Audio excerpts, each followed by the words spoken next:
ಅವ್ರು ಏನ್ ಮಾಡಿದ್ರು, ಎಂತ ನಿರ್ಧಾರ ಮಾಡಿದ್ರು ಅಂದ್ರೆ, ನೀವು ಯಾವ ದೇವರನ್ನ ಆಯ್ಕೆ ಮಾಡಿಕೊಳ್ತೀರೋ ಆಯ್ಕೆ ಮಾಡಿಕೊಳ್ಳಿ, ಆಯ್ಕೆ ನಿಮ್ಗೆ, ಆಪ್ಷನ್ ನಿಮ್ದೆ, ಏನ್ ಮಾಡ್ಕೋತೀರೋ ಮಾಡ್ಕೊಳ್ಳಿ. ಆದ್ರೆ ನಂದು ಆಪ್ಷನ್ ಏನು? ನಂದು ಆಪ್ಷನ್ ಅಲ್ಲ, ನಂದು ಓನ್ಲಿ ಒನ್ ಚಾಯ್ಸ್. ಏನು? ನಾನು ಮತ್ತೆ ನನ್ನ ಮನೆತನದವರು, ನನ್ನ ಮನೆಯವರು ಯಾರ್ಯಾರು ಇದ್ದಾರೋ, ನನ್ನ ತಂದೆ ತಾಯಿ, ನನ್ನ ಹೆಂಡತಿ ಮಕ್ಕಳು ಯಾರ್ಯಾರು ಇದ್ದಾರೋ ಅವರೆಲ್ಲರೂ ಏನ್ ಮಾಡ್ತೀವಿ ನಾವು? ಯೆಹೋವನನ್ನೇ ಸೇವಿಸುತ್ತೇವೆ ಅನ್ನೋ ಒಂದು ದೃಢ ನಿರ್ಧಾರವನ್ನು ಮಾಡಿದರು. ಅವರು ಆ ನಿರ್ಧಾರ ಮಾಡಿದ್ರಿಂದ ನಮಗೇನ್ ಗೊತ್ತಾಯ್ತು ಅಂದ್ರೆ, ಅವರು ಅದ್ಭುತವಾದ ನಿರ್ಧಾರವನ್ನು ಮಾಡಿ ಯಜಮಾನನ ಜವಾಬ್ದಾರಿಯನ್ನು ನೆನಪಿಸಿದರು. ಮನೆ ಯಜಮಾನನ ಜವಾಬ್ದಾರಿ ಏನ್ರಿ? ಮನೆಯಲ್ಲಿ ಹೆಂಡತಿ ಮಕ್ಕಳು ಯಾವ ದಿಕ್ಕಲ್ಲಿ ಹೋಗ್ತಾರೆ ಆ ದಿಕ್ಕಲ್ಲಿ ಬಿಟ್ಬಿಡದ ಅಲ್ಲ ತಾನೆ. ನನ್ನ ದೇವರಾಗಿರುವ, ನನ್ನ ತಂದೆ ಆಗಿರುವ ದೇವರಲ್ಲಿ ನಾವು ನಿಂತ್ಕೊಳ್ಬೇಕು, ನಾವು ಒಂದೇ ಕಡೆ ಇರಬೇಕು, ದೃಢವಾಗಿರ್ಬೇಕು, ಒಗ್ಗಟ್ಟಿನಿಂದ ಇರ್ಬೇಕು ಅನ್ನೋದು ಯಜಮಾನ ಗಟ್ಟಿಯಾಗಿರೋ ಮನೆತನೂ ಗಟ್ಟಿಯಾಗಿರುತ್ತೆ ತಾನೆ. ಅದೇ ರೀತಿ ಯೆಹೋಶುವರು ಹೇಗೆ ಗಟ್ಟಿ ನಿರ್ಧಾರ ಮಾಡಿ ಯೆಹೋವನನ್ನು ಸೇವಿಸಲು ಸಿದ್ಧರಾದ್ರಲ್ವಾ, ಅದೇ ಮನೆಯ ಯಜಮಾನನು ಏನ್ ಮಾಡ್ಬೇಕು ಅಂದ್ರೆ, ಗಟ್ಟಿ ನಿರ್ಧಾರ ಮಾಡಿ ಯೆಹೋವನನ್ನು ಸೇವಿಸಬೇಕು. ಏನ್ ಮಾಡ್ಬೇಕು? ಯೆಹೋವನನ್ನು ಸೇವಿಸಬೇಕು. ಗೊತ್ತಾಯ್ತಾ ಏನ್ ಮಾಡ್ಬೇಕನ್ನೋದು? ಸೇವಿಸಬೇಕು ಅಂದ್ರೆ ತಿನ್ನುವುದು ಅಲ್ಲಮ್ಮ, ಇದು ತಿನ್ನುವುದಲ್ಲ. ಸೇವಿಸುವುದು ಎಂದರೆ ದೇವರನ್ನು ಪ್ರೀತಿಸಿ ಅವರ ಇಚ್ಛೆಯಂತೆ ಬದುಕುವುದು, ಅವರ ಹೇಳಿದ ವಾಕ್ಯದ ಪ್ರಕಾರ ಬದುಕುವುದು. ಸೇವಿಸುವುದು ಅಂದರೆ ಏನು? ದೇವರನ್ನು ಪ್ರೀತಿಸಿ, ಪೂರ್ಣ ಮನಸ್ಸಿನಿಂದ ಪ್ರೀತಿಸಿ ಅವರ ಇಚ್ಛೆಯ ಪ್ರಕಾರ, ಅವರ ವಾಕ್ಯದ ಪ್ರಕಾರ ನಡೆದುಕೊಳ್ಳುವುದು, ನಮ್ಮನ್ನು ನಾವು ದೇವರಲ್ಲಿ ತಗ್ಗಿಸಿಕೊಳ್ಳುವುದು ಸೇವಿಸುವುದು ಅಂದರೆ. ಯಾಕೆ ಸೇವಿಸಬೇಕು ದೇವರನ್ನ? ಬರುತ್ತಲ್ಲ ಇವಾಗ ಹೇಳಿದ ತಕ್ಷಣ ಬರುತ್ತೆ, ಯಾಕೆ ಸೇವಿಸ್ಬೇಕು, ಸೇವಿಸಿದ್ರೆ ಏನಾಗುತ್ತೆ ಅಂತ. ಯಾಕೆ ಸೇವಿಸ್ಬೇಕಂತ ನೋಡ್ಕೊಳ್ಳೋಣ. ಆದಿಕಾಂಡ 1ನೇ ಅಧ್ಯಾಯ 27ನೇ ವಚನ. ಆದಿಕಾಂಡ 1ನೇ ಅಧ್ಯಾಯ 27ನೇ ವಚನ. ಹೀಗೆ ದೇವರು ಮನುಷ್ಯನನ್ನು ತನ್ನ ಸ್ವರೂಪದಲ್ಲಿ ಉಂಟು ಮಾಡಿದನು, ದೇವ ಸ್ವರೂಪದಲ್ಲಿ ಅವನನ್ನು ಉಂಟು ಮಾಡಿದನು, ಅವರನ್ನು ಗಂಡು ಹೆಣ್ಣಾಗಿ ನಿರ್ಮಿಸಿದನು. ಸಾಕು. ಇಲ್ಲಿ ದೇವ್ರು ಏನ್ ಮಾಡ್ತಾರ ಅಂದ್ರೆ, ಈ ವಾಕ್ಯ ನಮಗೆ ಏನ್ ಹೇಳ್ತಾರ, ಇಲ್ಲಿ ಏನ್ ಮಾಡ್ತಾರ ದೇವ್ರು? ಸೊ ಆದಿಕಾಂಡದಲ್ಲಿ ನಾವೇನ್ ನೋಡ್ಕೊಂತ ಬರ್ತೀವಿ? ದೇವರ ಸೃಷ್ಟಿಯನ್ನು ನೋಡ್ಕೊಂಡ್ ಬರ್ತೀವಿ. ದೇವರು ಏನೇನ್ ಸೃಷ್ಟಿ ಮಾಡಿದ್ದಾರೆ, ಏನೇನ್ ನಿರ್ಮಿಸಿದ್ದಾರೆ ಅಂತ ನೋಡ್ಕೊಂಡ್ ಬರ್ತೀವಲ್ಲ. ದೇವರು ಏನ್ ಮಾಡ್ತಾರ ಅಂತ, ತಮ್ಮ ಸ್ವರೂಪದಲ್ಲಿ, ದೇವರ ಸ್ವರೂಪದಲ್ಲಿ ನಮ್ಮನ್ನು ಸೃಷ್ಟಿ ಮಾಡಿದ್ದಾರೆ. ನಮ್ಮನ್ನು ಯಾರು ಸೃಷ್ಟಿ ಮಾಡಿದ್ದು? ದೇವರು ನಮ್ಮನ್ನು ಸೃಷ್ಟಿ ಮಾಡಿದ್ದಾರೆ. ಆದ ಕಾರಣ ನಾವು ಏನ್ ಮಾಡ್ಬೇಕು? ದೇವರನ್ನು ಸೇವಿಸಬೇಕು. ನಮ್ಮ ತಂದೆ ತಾಯಿಗಳು ನಮ್ಮನ್ನು ಹೆತ್ತಿದ್ದಾರೆ ಅಂತ ನಾವು ಅವ್ರಿಗೆ ಗೌರವಿಸ್ತೀವಿ ಇಲ್ವಾ? ಅದೇ ರೀತಿಯಲ್ಲಿ ನಮ್ಮನ್ನು ಸೃಷ್ಟಿ ಮಾಡಿದವರು, ಇವಾಗ ನಮ್ಮ ತಂದೆ ತಾಯಿನ ಅವ್ರ ತಂದೆ ತಾಯಿ ಹೆತ್ತಿದ್ರು, ಅವ್ರ ತಂದೆ ತಾಯಿನ ಯಾರು ಸೃಷ್ಟಿ ಮಾಡಿದ್ದು? ದೇವರೇ ತಾನೆ. ಸೊ ನಮಗೆಲ್ಲ ಮೂಲ ತಂದೆ ಯಾರಾಗ್ತಾರೆ? ದೇವರಾಗ್ತಾರೆ. ನಮಗೆಲ್ಲ ಮೂಲ ಪೋಷಕ ಯಾರಾಗ್ತಾರೆ? ದೇವರಾಗ್ತಾರೆ. ಇದಕ್ಕೆ ಕಾರಣ ನಾವೇನ್ ಮಾಡ್ಬೇಕು? ದೇವರನ್ನು ಸೇವಿಸಬೇಕು. ಯಾಕೆ ಸೇವಿಸು? ಆತನೇ ನಮ್ಮನ್ನು ಸೃಷ್ಟಿ ಮಾಡಿದ್ದು, ಆತನೇ ನಮ್ಮ ಸೃಷ್ಟಿಕರ್ತನು ಆದದರಿಂದ ನಾವು ದೇವರನ್ನು ಸೇವಿಸಬೇಕು. ಇನ್ನೊಂದು ವಚನವನ್ನು ನೋಡ್ಕೊಳ್ಳೋಣ. ಅಪೊಸ್ತಲರ ಕೃತ್ಯಗಳು 17ನೇ ಅಧ್ಯಾಯ 25ನೇ ವಚನ.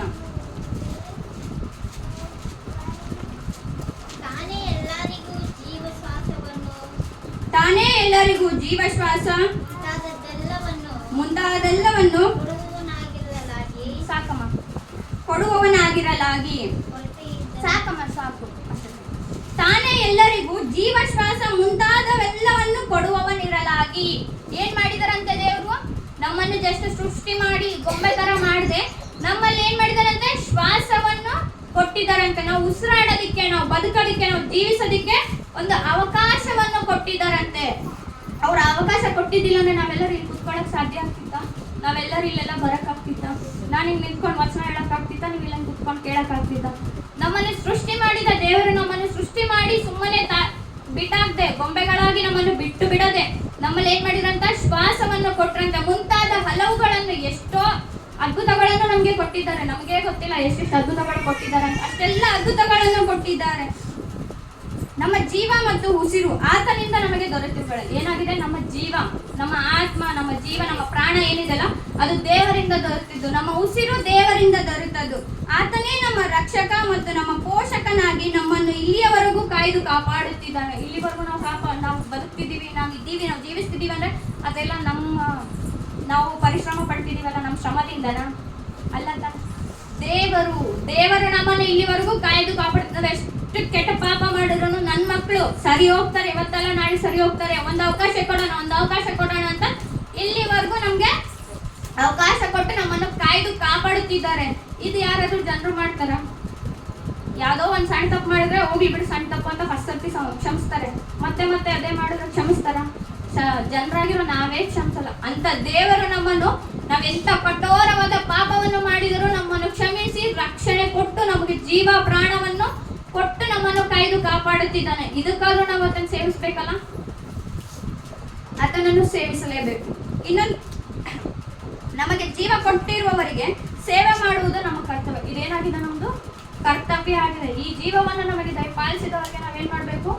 ಚಿರಋಣಿ ಆಗಿರ್ಬೇಕು. ಅವರ ಪ್ರಕಾರನೇ ನಾವು ನಡ್ಕೊಳ್ಬೇಕು. ಒಂದು ಕಾಲೇಜ್ಗೆ ಹೋಗ್ತೀವಿ, ನಾವೇ ಕಾಲೇಜ್ಗೆ ಹೋಗ್ತೀವಿ, ಫೀಸು ನಾವೇ ಕಟ್ತೀವಿ, ಕಾಲೇಜು ನಾವೇ ಹೋಗ್ತೀವಿ, ಅಲ್ಲಿ ಬಯಸ್ಕೊಳ್ಳೋದು ನಾವೇ ಬಯಸ್ಕೊತೀವಿ, ನೋಟ್ಸು ನಾವೇ ಬರೀಬೇಕು, ಎಲ್ಲನೂ ನಾವೇ. ನಮ್ದೇ ಇಲ್ಲಿ ಜನರು ಮಾಡಿರೋ ಒಂದು ಸಂಸ್ಥೆಯಲ್ಲಿ ನಾವು ಒಂದು ಓದ್ಬೇಕಾದ್ರೆ, ಇವಾಗ ಕೃಪಮ್ಮನೆ ಕಾಲೇಜ್ ಸ್ಕೂಲಿಗೆ ಹೋಗ್ತಾಳೆ ಬರ್ತಾಳೆ, ಹೋಮ್ವರ್ಕ್ ಮಾಡಿಲ್ಲ ಅಂದ್ರೆ ಡ್ಯಾಡಿ ಬಿಡ ಹೋಮ್ವರ್ಕ್ ಜೈ ಅಂತಂದು ಬೈತಾರೆ. ಪಾಶ್ರಮ ಏನ್ ಬಿಡ ಹೋಮ್ವರ್ಕ್ చేయಲ್ಲ ಲೇದ ನೀಕು ಅಂತಂದು ಬೈತಾರೆ. ಹೌದಾ ಇಲ್ಲಮ್ಮ? ಬೈತೀರಲ್ಲ? ಅದೇ ದೇವರು ಕೊಟ್ಟಿರೋ ಈ ಸಂಸ್ಥಾನ ಅದಕ್ಕೆ ಎಷ್ಟು ಬೇಜಾರಾಗಬಾರ್ದು. ಆ ಕಾಲೇಜಲ್ಲಿ ಸ್ಕೂಲಲ್ಲಿ ಹೇಳಿದ ಪ್ರಕಾರ ನಾವು ನಡೆದಿಲ್ಲ ಅಂದ್ರೆ ನಾನು ಕೊಟ್ಟಿದ್ದು ಏನು ಅಮೌಂಟ್ ಇಷ್ಟೆಲ್ಲ ದುಡ್ಡು ಖರ್ಚು ಮಾಡಿ ಕಟ್ತಿದ್ದೀನಿ, ಏನ್ ಮಾಡ್ತಿದ್ಯಾ, ಏನ್ ಲಾಭ ಅಂತ ಕೇಳ್ತೀವಿ ಮಕ್ಕಳಿಗೆ. ಆ ದೇವರು ನಮ್ಗೆ ಜೀವ ಕೊಟ್ಟು, ಪ್ರಾಣ ಕೊಟ್ಟು, ಶ್ವಾಸ ಕೊಟ್ಟು, ಇಷ್ಟೆಲ್ಲ ಕೊಟ್ಟಿರೋ ದೇವರಿಗೆ ನಾವೇನ್ ಮಾಡ್ತಿದೀವಿ? ಆತನಲ್ಲಿ ವಿಧೇಯರಾಗಿಲ್ಲ ನಾವು. ಆತನ್ಗೆ ಯಾವಾಗ್ಲೂ ದ್ರೋಹ ಮಾಡ್ಕೋತಾ ಇದೀವಿ. ಫಸ್ಟ್ ಹೋಗ್ತೀವಿ, ಹೇಳ್ತು ಅಪ್ಪ ನನ್ನ ಕ್ಷಮಿಸು ಅಂತ ಮೊಣಕಾಲು ಹಾಕಿ ಕಣ್ಣೀರಿಟ್ಟು ಆಳ್ತೀವಿ. ಮತ್ತೇನ್ ಮಾಡ್ತೀವಿ? ಹೋಗ್ಲಿ ಬಿಡ, ನೆಕ್ಸ್ಟ್ ಟೈಮ್ ಹಂಗೆ ಸಾರಿ ಕೇಳ್ಬಿಟ್ರೆ ದೇವರು ಒಪ್ಕೊಂಡ್ಬಿಡ್ತಾನೆ, ದೇವರು ದಯಾವುಳ್ಳ ಮನ್ಸಿನತ ಅಂತ ಅನ್ಕೊಂತೀವಿ. ಏನ್ ಮಾಡ್ಬೇಕು ನಾವು? ನಮಗೆ ಕೊಟ್ಟಿರುವ ಜೀವ, ನಮ್ಮನ್ನ ಸೃಷ್ಟಿ ಮಾಡಿದತನು ಆತನೇ, ನಮಗೆ ಜೀವ ಕೊಟ್ಟತನು ಆತನೇ, ನಮ್ಮ ಪ್ರಾಣವನ್ನು ಕೊಟ್ಟತನು ಆತನೇ. ಅದಕ್ಕಾಗಿ ನಾವು ಆತನನ್ನು ಸೇವಿಸಬೇಕು. ಯಾಕೆ ಸೇವಿಸಬೇಕು ಅಂತ ಗೊತ್ತಾಯ್ತಾ? ಯಾಕೆ ಸೇವಿಸಬೇಕು ನಾವೆಲ್ಲರೂ? ಐ ಥಿಂಕ್ ನಾನು ಎಲ್ರಿಗೂ ಅರ್ಥ ಆಗೋ ರೀತಿಲೇ ಹೇಳ್ತಿದ್ದೀನಿ ಅನ್ಕೋತೀನಿ. ಯಾಕೆ ಸೇವಿಸಬೇಕು ಹೇಳ್ತಿದ್ದೀರಿ, ಗೊತ್ತು ಆನ್ಸರ್ ಹೇಳ್ತಿದ್ದೀರಿ ಅಂತ. ಸ್ವಲ್ಪ ಗಟ್ಟಿಗೆ ಹೇಳಿದ್ರೆ ನನಗೂ ಕೇಳಿಸುತ್ತೆ.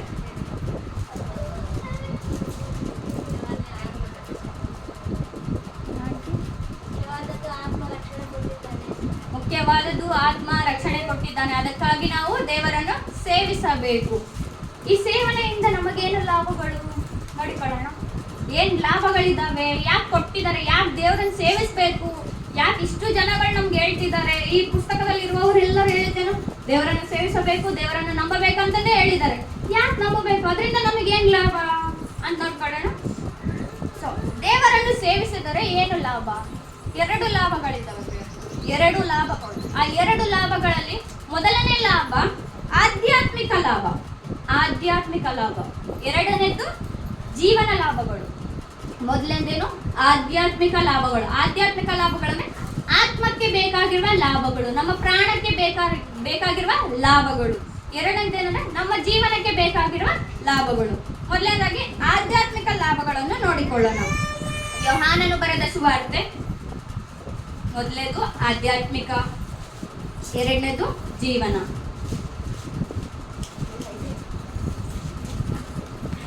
ಯೋಹಾನನು ಬರೆದ ಸುವಾರ್ತೆ 14ನೇ ಅಧ್ಯಾಯ 27ನೇ ವಚನ. ಯೋಹಾನನ ಸುವಾರ್ತೆ 14ನೇ ಅಧ್ಯಾಯ 27ನೇ ವಚನ. ಶಾಂತಿಯನ್ನು ನಿಮಗೆ ಬಿಟ್ಟು ಹೋಗುತ್ತೇನೆ, ನನ್ನಲ್ಲಿರುವಂತಹ ಶಾಂತಿಯನ್ನು ನಿಮಗೆ ಕೊಡುತ್ತೇನೆ. ಲೋಕವು ಕೊಡುವ ರೀತಿಯಿಂದ ನಾನು ನಿಮಗೆ ಕೊಡುವುದಿಲ್ಲ. ನಿಮ್ಮ ಹೃದಯವು ಕಳವಳಗೊಳ್ಳದೇ ಇರಲಿ, ಹೆದರದಿರಲಿ. ಸಾಕಮ್ಮ. ಏನ್ ಹೇಳ್ತಾರೆ ಈ ವಚನದಲ್ಲಿ ದೇವರಂದ್ರೆ? ಶಾಂತಿಯನ್ನು ನಿಮಗೆ ಬಿಟ್ಟು ಹೋಗುತ್ತೇನೆ, ಶಾಂತಿಯನ್ನು ನಿಮಗೆ ಬಿಟ್ಟು ಹೋಗುತ್ತೇನೆ. ನನ್ನಲ್ಲಿರುವಂತಹ ಶಾಂತಿ, ಯಾರಲ್ಲಿರುವಂತಹ ಶಾಂತಿ? ಯೆಹೋವನಲ್ಲಿ, ನಮ್ಮ ತಂದೆಯಾದ ದೇವರಲ್ಲಿ ಇರುವಂತಹ ಶಾಂತಿಯನ್ನು ನಿಮಗೆ ಕೊಡುತ್ತೇನೆ. ಈ ಲೋಕವು ಕೊಡುವ ರೀತಿಯಿಂದ ನಾನು ನಿಮಗೆ ಕೊಡುವುದಿಲ್ಲ. ಈ ಲೋಕ ನಮಗೆ ಯಾವ ರೀತಿಯಲ್ಲಿ ಶಾಂತಿ ಕೊಡುತ್ತೆ? ಯಾವ ರೀತಿಯಲ್ಲಿ ಶಾಂತಿ ಕೊಡುತ್ತಾ? ಯಾವ ರೀತಿ ಕೊಡುತ್ತಾ ಅಂತ ನೋಡೋಣ. ಯಾವ ರೀತಿ ಅಂದ್ರೆ, ಇವಾಗ ನಾವೇನೋ ಕೆಲ್ಸಕ್ಕೆ ಹೋಗ್ತಿರ್ತೀವಿ ಅಂದ್ರೆ ಕೆಲ್ಸಕ್ಕೆ ಹೋಗಕ್ ಮನ್ಸಿಲ್ಲ, ಬಟ್ ಹೇಳಕ್ಕೂ ಆಗ್ತಿಲ್ಲ, ಬಿಡಕ್ಕೂ ಆಗ್ತಿಲ್ಲ. ಮನ್ಸಲ್ಲಿ ಏನೋ ಕಳವಳ ಆಗ, ನಾನು ಇವತ್ತು ಹೋಗ್ಬಾರ್ದು, ಹೋಗಿಲ್ಲ ಅಂದ್ರೆ ಓನರ್ ಬೈತಾನೆ, ಏನ್ ಮಾಡ್ಬೇಕು ಅಂತ ಹೋಗ್ತೀವಿ. ಹೋದ್ಮೇಲೆ ಏನಂತಾನೆ ಓನರ್, ಏನಂತಾನೆ ಹೋದ್ಮೇಲೆ, ಬೇಡಪ್ಪ ಇವತ್ತು ಕೆಲ್ಸಕ್ಕೆ ಬೇಡ, ನಿನ್ ಮನೆಗೆ ಹೋಗಿ ರೆಸ್ಟ್ ಮಾಡೋಣ. ಅಪ್ಪ ಇವಾಗ ನನಗೆ ಶಾಂತಿ ಸಮಾಧಾನ ಸಿಕ್ತು, ನಾನು ಮನೆಗೆ ಹೋಗಿ ರೆಸ್ಟ್ ಮಾಡ್ಬೋದು ಆರಾಮ್ಸಿ ಅಂತ ಹೇಳ್ತೀವ. ಹೌದಾ? ಇದೆ ನಮ್ದೇನು ಲೋಕದ ಶಾಂತಿ. ಏನು, ನಾನು ಹೋಗ್ಬಾರ್ದು ಅನ್ಕೊಂಡಿದ್ದೆ, ಅಂದ್ರೂ ನಿರ್ವಿಲ್ಲಾರ್ದ ಹೋದೆ, ದೇವರ ದಯದಿಂದ ನನಗೆ ಶಾಂತಿ ಕೊಟ್ನಪ್ಪ ಅಂತ. ಇದು ಯಾವುದಕ್ಕೆ? ನಮ್ಮ ದೇಹಕ್ಕೆ ಬೇಕಾಗಿರೋ ಶಾಂತಿ, ಆತ್ಮಕ್ಕೆ ಬೇಕಾಗಿರುವ ಶಾಂತಿ. ಎಂತದ್ ಕೊಡ್ತಾರಲ್ಲ? ನನ್ನಲ್ಲಿರುವಂತಹ ಶಾಂತಿ. ದೇವರಲ್ಲಿ ಎಂತ ಶಾಂತಿ ಇದೆ? ಎಂತ ಶಾಂತಿ ಇದೆ ದೇವರಲ್ಲಿ? ನೀವೆಂತ ದೊಡ್ಡ ತಪ್ಪು ಮಾಡಿದ್ರು ಅವ್ರು ದೇವ್ರು ಅನ್ಕೊಂಡ್ರೆ ನೀವು ಈ ಕ್ಷಣಕ್ಕೆ ಸುಟ್ಟು ಭಸ್ಮ ಮಾಡಿ ನಿಮ್ಮನ್ನು ನಾಶ ಮಾಡ್ಬೋದಲ್ಲ. ಅಂದ್ರೆ ದೇವ್ರು ಎಷ್ಟು ದಯವುಳ್ಳವನಾಗಿದ್ದಾನೆ, ಎಷ್ಟು ಶಾಂತಿ ಸ್ವಭಾವದವನಾಗಿದ್ದಾನೆ. ಅಂತಹ ಶಾಂತಿಯನ್ನು, ನನ್ನಲ್ಲಿರುವಂತಹ ಶಾಂತಿಯನ್ನು ನಿಮಗೆ ಕೊಡುತ್ತೇನೆ. ಯಾಕೆ ಕೊಡುತ್ತೇನೆ? ಇತರರಿಗೂ, ನಿಮ್ಮ ಪಕ್ಕದಲ್ಲಿರುವವರಿಗೂ, ನಿನ್ನ ಮನೆತನದಲ್ಲಿ ಇರುವವರಿಗೂ ನೀನು ನನ್ನ ರೀತಿಯಲ್ಲಿ, ನಾನು ಹೇಗೆ ನಿನ್ನನ್ನು ಕ್ಷಮಿಸಿ ನಿನ್ನ ಜೊತೆಗೆ ಇದ್ದೇನೋ, ನಿನ್ನನ್ನು ರಕ್ಷಿಸುತ್ತಿದ್ದೇನೋ, ಹಾಗೆಯೇ ನಾನು ನಿನಗೆ ಶಾಂತಿಯನ್ನು ಕೊಡುತ್ತೇನೆ. ನಿನ್ನ ಮನೆಯವರನ್ನು, ನಿನ್ನ ನೆರೆ ಹೊರೆಯವರನ್ನು ಎಲ್ಲರನ್ನು ನೀನು ದಯದಿಂದ ಕಾಣು, ಶಾಂತಿಯಿಂದ ಕಾಣು, ಅವರನ್ನು ರಕ್ಷಿಸು, ಅವರನ್ನು ಸಂರಕ್ಷಿಸು ಎಂತಂದು ಹೇಳ್ತಾನೆ. ಮೊದಲನೇದಾಗಿ ಅವ್ರು ನಮ್ಗೆ ಏನ್ ಕೊಡ್ತಾರೆ? ಆತನು ನಮಗೆ ಶಾಂತಿಯನ್ನು ದಯಪಾಲಿಸುತ್ತಾನೆ. ಏನ್ ದಯಪಾಲಿಸುತ್ತಾನೆ ರೀ? ಶಾಂತಿಯನ್ನು. ಮೊದಲನೇ ಲಾಭ ಏನು? ಆಧ್ಯಾತ್ಮಿಕ ಲಾಭಗಳಲ್ಲಿ ಏನ್ ಕೊಡ್ತಾನೆ? ಮೊದಲನೇದಾಗಿ ಶಾಂತಿಯನ್ನು ಕೊಡ್ತಾನೆ. ಎರಡನೇ ಲಾಭ ಏನಂತ ನೋಡಿಕೊಳ್ಳೋಣ. ಕೀರ್ತನೆಗಳು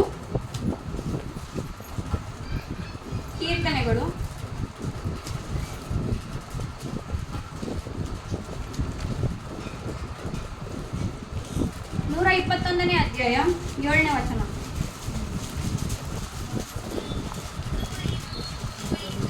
121ನೇ ಅಧ್ಯಾಯ 7ನೇ ವಚನ. ಯೆಹೋವನು ನಿನ್ನನ್ನು ಎಲ್ಲಾ ಕೇಡಿನಿಂದ ತಪ್ಪಿಸುವನು, ನಿನ್ನ ಪ್ರಾಣವನ್ನು ಕಾಯುವನು. ಯೆಹೋವನು ನಿನ್ನನ್ನು ಎಲ್ಲಾ ಕೇಡಿನಿಂದ ತಪ್ಪಿಸುವನು, ನಿನ್ನ ಪ್ರಾಣವನ್ನು ಕಾಯುವವನು. ಏನ್ ಮಾಡ್ತಾರಂತೆ? ಎಲ್ಲಾ ಕೇಡುಗಳಿಂದ ನಮ್ಮನ್ನು ತಪ್ಪಿಸ್ತಾರಂತೆ. ನಮ್ಮ ಪ್ರಾಣವನ್ನು ಯಾರು ಕಾಯ್ತಾರಂತೆ? ದೇವರು ಕಾಯ್ತಾರಂತೆ. ನಮ್ಮ ಪ್ರಾಣ ಸೈತಾನನ ವಂಚನೆಗೆ ಒಳಗಾದ್ರೆ ನಾವ್ ಏನ್ ಮಾಡ್ತೀವಿ? ಕೆಲವೊಂದ್ಸಲ ಏನೋ ಕೆಟ್ಟ ಪರಿಸ್ಥಿತಿ ಇರುತ್ತೆ, ಹೇಳ್ಕೊಳಕ್ಕಾಗದೆ, ತಂದೆ ತಾಯಿಗೂ ಹೇಳ್ಕೊಳಕ್ಕಾಗದೆ ಇರೋ ಕೆಟ್ಟ ಪರಿಸ್ಥಿತಿ, ಬದುಕ್ಬೇಕೋ ಸಾಯ್ಬೇಕೋ ಗೊತ್ತಾಗಲ್ಲ, ನಾನು ಸತ್ತೋಗ್ಬೇಕು ಅನ್ಕೊಳ್ಳೋ ಸ್ಥಿತಿಯಲ್ಲಿ ಇರ್ತೀರಿ. ಅಂತ ಸಮಯದಲ್ಲಿ ಅಂತ ಟೈಮಲ್ಲಿ ಸೈತಾನನ ವಂಚನೆಗೆ ಒಳಗಾದ್ರೆ ಏನಾಗ್ತೀವಿ? ನಮ್ಮ ಆತ್ಮವನ್ನು, ನಮ್ಮ ಪ್ರಾಣವನ್ನು ನಾವು ಕಳ್ಕೊತೀವಿ. ಇನ್ನೊಂದು ಏನ್ ಹಾಕೊಂಡು ಕೈ ಕೊಯ್ಕೊಂಡು ಏನೋ ಒಂದ್ ಮಾಡ್ಕೊಂಡು ಸಾಯ್ತೀವ. ಅಂತ ಸಮಯದಲ್ಲಿನೂ ಧೈರ್ಯ ಕೊಡ್ತಾರಂತೆ, ನಮ್ಮನ್ನು ಹೆಂಗ ರಕ್ಷಿಸ್ತಾರಂತೆ? ನನ್ನ ಪ್ರಾಣವನ್ನು ಎಂತಹ ಕೇಡಿನಿಂದ ಬೇಕಾದರೂ ನಮ್ಮನ್ನು ತಪ್ಪಿಸುವ ದೇವರಾಗಿದ್ದಾರೆ. ನಮ್ಮನ್ನು ಕೇಡಿನಿಂದ ತಪ್ಪಿಸುವವನು, ನಮ್ಮ ಪ್ರಾಣವನ್ನು ಕಾಯುವವನು. ಏನ್ ಮಾಡ್ತಾರಂತೆ? ನಮ್ಮ ಪ್ರಾಣವನ್ನು ಕಾಯ್ತಾರಂತೆ. ಈ ವಚನ ನಮಗೆ ಏನ್ ಹೇಳ್ತಾರಂದ್ರೆ, ಯೆಹೋವನು ನಮಗೆ ರಕ್ಷಣೆಯನ್ನು ಕೊಡುವಾತನು ಆಗಿದ್ದಾನೆ ಮತ್ತು ನಮ್ಮ ಪ್ರಾಣವನ್ನು ಕಾಯುವಾತನು ಆಗಿದ್ದಾನೆ. ಅವ್ರು ಏನ್ ಮಾಡ್ತಾರಂತೆ? ನಮ್ಮ ರಕ್ಷಣೆಯನ್ನು ಮತ್ತೆ ನಮ್ಮ ಪ್ರಾಣವನ್ನು ಕಾಯುವವರು ಆಗಿದ್ದಾರೆ. ಏನ್ ಮಾಡ್ತಾರೆ? ಎರಡನೇ ಲಾಭ ಏನು? ಎರಡನೇ ಲಾಭ ಏನು? ರಕ್ಷಣೆ ಮತ್ತು ಪ್ರಾಣ ಕಾಯುವಾತನು. ನಮ್ಮ ರಕ್ಷಣೆ ಮತ್ತು ಪ್ರಾಣಕ್ಕೆ ದೊರಕಿರುವ ಒಂದು ಸೆಕ್ಯೂರಿಟಿ ಯಾರು ಕೊಡ್ತಾರೆ? ಇವಾಗ ಜನರು ಯಾರಾದ್ರೂ ಕೊಡ್ತಾರ? ನಿನ್ ಪ್ರಾಣ ಕಾಪಾಡ್ತೀನಿ ಅಂತಾರ. ನಾವ್ ಅಂತೀವಿ ಎಲ್ರು, ನಿನ್ಗೋಸ್ಕರ ನಾನು ಜೀವ ಬೇಕಿದ್ರು ಕೊಡ್ತೀನಿ ಅಂತ. ನನಗ್ ಬೇಕು ಇವಾಗ ಜೀವ, ಕೊಡ್ತೀರಾ? ಯಾರಾದ್ರೂ? ಯಾರು ಕೊಡಲ್ಲ, ಬಾಯಿ ಮಾತಿಗಷ್ಟೇ. ಆದ್ರೆ ದೇವ್ರು ನಿನ್ ಕೇಳೋಕಿನ ಮುಂಚೆ ನಿನ್ ಪಾಪಗಳಿಗೆ ಜೀವ ಕೊಟ್ಟು ನಿನ್ಗೋಸ್ಕರ ಮೇಲೆ ಕಾಯ್ತಾ ಕೂತ್ಕೊಂಡಿದ್ದಾರೆ. ಹೌದಾ? ಲೋಕದ ಜನರು ನಮ್ಮನ್ನು ರಕ್ಷಿಸ್ತೀನಿ, ನಿನ್ನನ್ನು ಕಾಪಾಡ್ತೀನಿ, ನಿನ್ ಪ್ರಾಣ ಕೊಡ್ತೀನಿ, ಅದು ಮಾಡ್ತೀನಿ ಇದು ಮಾಡ್ತೀನಿ ಅಂತ ಹೇಳ್ತಾರೆ. ಯಾರು ಮಾಡಲ್ಲ. ನಮಗೆ ಯಾರು ಮಾಡ್ತಾರೆ? ಯೆಹೋವರು ಒಬ್ಬರೇ ಮಾಡ್ತಾರೆ. ನಮಗೆ ರಕ್ಷಣೆ ಕೊಟ್ಟು ನಮ್ಮ ಪ್ರಾಣವನ್ನು ಕಾಯುವಾತರು ಆಗಿದ್ದಾರೆ. ಅವ್ರಿಗೆ ಒಬ್ಬರೇನ? ನಾವು ಒಬ್ಬರೇನ ಇದೀವ? ನಾನು ಒಬ್ಬರೇನ ಮಗಳು? ನನ್ನ ಒಬ್ಬಕ್ಕಿನ ಕಾಯೋದೇ ಒಂದನ? ಎಷ್ಟೋ ಜನ ಜೀವರಾಶಿಗಳು, ನಾವಷ್ಟೆಲ್ಲ, ಮಾನವರಷ್ಟೆಲ್ಲ, ಜೀವ ಜಂತುಗಳು, ಕ್ರಿಮಿ ಕೀಟಗಳು ಎಲ್ಲವನ್ನು ಕಾಯುವಾತನು ಆತನೇ ಆಗಿದ್ದಾನೆ. ಇವಾಗ ನಮ್ದು ಒಬ್ಬರದೇ ರೆಸ್ಪಾನ್ಸಿಬಿಲಿಟಿ ತಗೊಳಕ್ಕಾಗಲ್ಲ, ಹೌದಾ? ಅಂತದ್ರಲ್ಲಿ ದೇವ್ರು ಅಷ್ಟೆಲ್ಲ ಮಾಡಿ ಇಷ್ಟೆಲ್ಲ ಜನರನ್ನ, ಜೀವ ಜಂತುಗಳನ್ನ, ಕ್ರಿಮಿ ಕೀಟಗಳನ್ನ, ಕಾಣದೆ, ನಮ್ಮ ಕಣ್ಣಿಗೆ ಕಾಣದಿರೋ ಕ್ರಿಮಿ ಕೀಟಗಳನ್ನ ಅವ್ರು ರಕ್ಷಿಸ್ತಿದ್ದಾರೆ. ಅವರ ಪ್ರಾಣಕ್ಕೆ ಅವರು ಹೊಣೆಯಾಗಿ ನಿಂತಿದ್ದಾರೆ. ನಾನು ಕಾಪಾಡ್ತೀನಿ, ನಾನು ಇದ್ದೀನಿ ಅಂತ ಧೈರ್ಯ ಕೊಡ್ತಿದ್ದಾರೆ. ಆದ್ಮೇಲೆ ನಾವು ಅವ್ರನ್ನ ಸೇರಿಸಲೇಬೇಕೋ ಬೇಡವಾ? ಇಷ್ಟೆಲ್ಲ ಕೊಡ್ತಿದ್ದಾರೆ ಅಂದ್ರೆ ಮಾಡ್ಬೇಕಾ ಇಲ್ಲ? By one get one offer ಇದ್ರೆ 2 ತಗೋತೀವಲ್ಲ, ಅದೇ ರೀತಿ ದೇವ್ರು ಇಷ್ಟೆಲ್ಲ ಆಫರ್ ಕೊಟ್ಟಾಗ ನಾವೇನ್ ಮಾಡಬೇಕು? ಸೇವಿಸ್ಬೇಕು. ನಮ್ಮ ಹತ್ರ ಆಪ್ಷನ್ಸ್ ಇಲ್ಲ, ಇರೋದೊಂದೇ ಚಾಯ್ಸ್. ಏನ್ ಮಾಡ್ಬೇಕು? ದೇವ್ರನ್ನ ಕಟ್ಟಿನ ಆದ್ರೂ ಪರವಾಗಿಲ್ಲ, ನೀನ್ ಶಿಕ್ಷೆಗೊಳಗ ಆಯ್ತು, ತಪ್ಪು ಮಾಡಿದ್ಯಾ, ಒಪ್ಕೊಂಡು ಏನ್ ಮಾಡ್ಬೇಕು? ಸೇವಿಸ್ಬೇಕು. 3ನೇದಾಗಿ ಧರ್ಮೋಪದೇಶ ಕಾಂಡ 28ನೇ ಅಧ್ಯಾಯ 2ನೇ ವಚನಗಳಿಂದ 5ನೇ ವಚನದವರೆಗೆ. 2ನೇ ವಚನದಿಂದ 5ನೇ ವಚನದವರೆಗೆ. ನಿಮ್ಮ ದೇವರಾದ ಯೆಹೋವನ ಮಾತಿಗೆ ಕಿವಿಗೊಟ್ಟು ನಡೆದರೆ ಈ ಶುಭಗಳೆಲ್ಲ ನಿಮಗೆ ಪ್ರಾಪ್ತವಾಗುವವು. ಯಾವುದೆಂದರೆ, ನಿಮಗೆ ಊರಲ್ಲಿಯೂ ಅಡವಿಯಲ್ಲಿಯೂ ಶುಭ ಉಂಟಾಗುವುದು. ನಿಮ್ಮ ಸಂತಾನ ವ್ಯವಸಾಯಗಳಿಗೂ ದನ ಕುರಿ ಮುಂತಾದ ಪಶುಗಳಿಗೂ ಶುಭ ಉಂಟಾಗುವುದು. ನಿಮ್ಮ ಬುಟ್ಟಿಗಳಿಗೂ ಕೊಣವಿಗಳಿಗೂ ಶುಭ ಉಂಟಾಗುವುದು. ನೀವು ಕೆಲಸಕ್ಕೆ ಹೋಗುವಾಗಲೂ ಬರುವಾಗಲೂ ಶುಭ ಉಂಟಾಗುವುದು. ಹಂಗೆ ಹೋದಾಗ ಮುಂದೆ, ನಿಮ್ಮ ಮೇಲೆ ಬರುವ ಶತ್ರುಗಳು ನಿಮ್ಮಿಂದ ಸೋತು ಹೋಗುವಂತೆ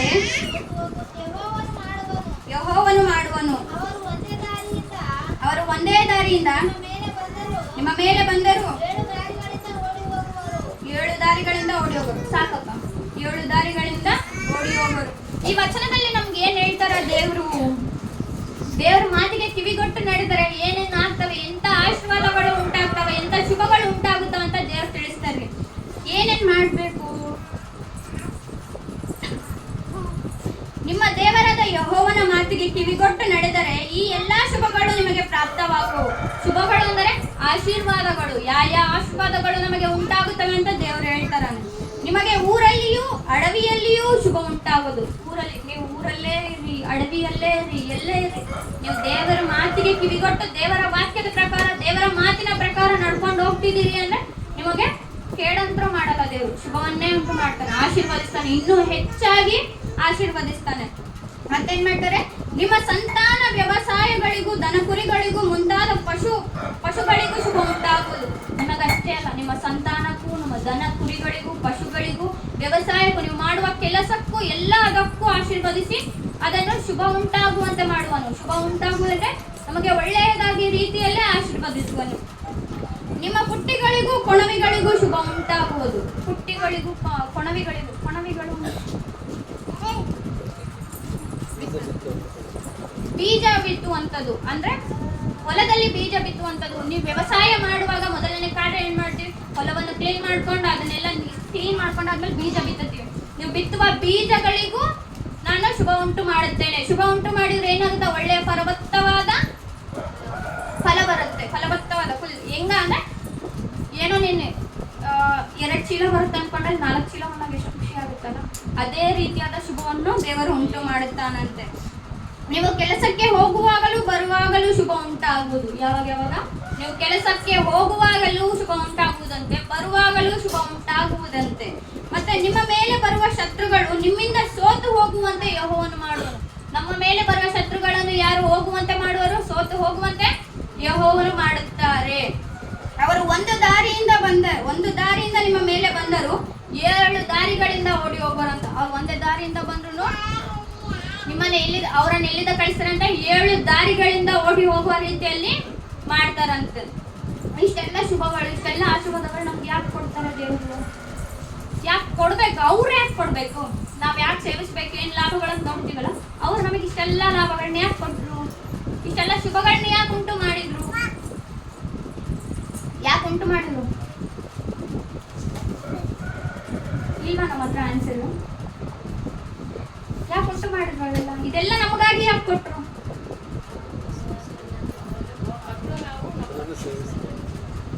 ಆತನನ್ನು ಸೇವಿಸುವುದಕ್ಕೆ, ಆತನನ್ನು ಆಶ್ರಯಿಸುವುದಕ್ಕೆ, ಆತನಲ್ಲಿ ಬೆಳೆಯುವುದಕ್ಕಾಗಿ ನಮಗೆ ಕೊಟ್ಟನು. ಆತನ ಮಕ್ಕಳು, ಹೌದು ನಮ್ಮ ಮಕ್ಕಳೇ. ಕೆಲವೊಂದು ನಮ್ಮ ಮಕ್ಕಳು ಅಂದ್ರೆ ನಮ್ಮ ಅಮ್ಮ, ನಾನು ಮಗಳಲ್ಲ, ನಮ್ಮ ತಮ್ಮಗೆ ಬೇರೆ ಪ್ರೀತಿ ತೋರಿಸ್ತಾಳೆ, ನನಗೆ ಬೇರೆ ಪ್ರೀತಿ ತೋರಿಸ್ತಾಳೆ. ಯಾಕೆ ಮುದ್ದಿನ ಮಗ ಅಲ್ಲ ಚಿಕ್ಕ ಮಗ ಅಂತಂದ್ರೆ ದೇವರಂಗೆ ಭೇದ ಭಾವ ಮಾಡ್ತಾರ? ಇಲ್ಲ. ಯಾಕ? ನನ್ನ ಮಕ್ಕಳು ನನ್ನನ್ನು ಸೇವಿಸಲಿ, ನನ್ನ ಸಂದೇಶವನ್ನು ಸಾರಿ ನನ್ನ ಮಕ್ಕಳೆಂದು ತಿಳಿಸಿಕೊಳ್ಳಲಿ ಎಂದೊಂದು ಶುಭವನ್ನು ಉಂಟು ಮಾಡಿದರು. ಶುಭಗಳು ಅಂದರೆ ಏನಂದ್ರೆ ಆಶೀರ್ವಾದಗಳು. ಇಷ್ಟೆಲ್ಲ ಆಶೀರ್ವಾದಗಳು ನಮಗೆ ಕೊಟ್ಟಿರುವ ದೇವರನ್ನು ನಾವು ಸೇವಿಸಬೇಕು ಅಲ್ವೋ? ಸೇವಿಸಬೇಕು. ಆಧ್ಯಾತ್ಮಿಕ ಲಾಭಗಳು ಏನನ್ನು ನೋಡ್ಕೊಂಡ್ವಿ ನಾವು? ಶಾಂತಿ, ರಕ್ಷಣೆ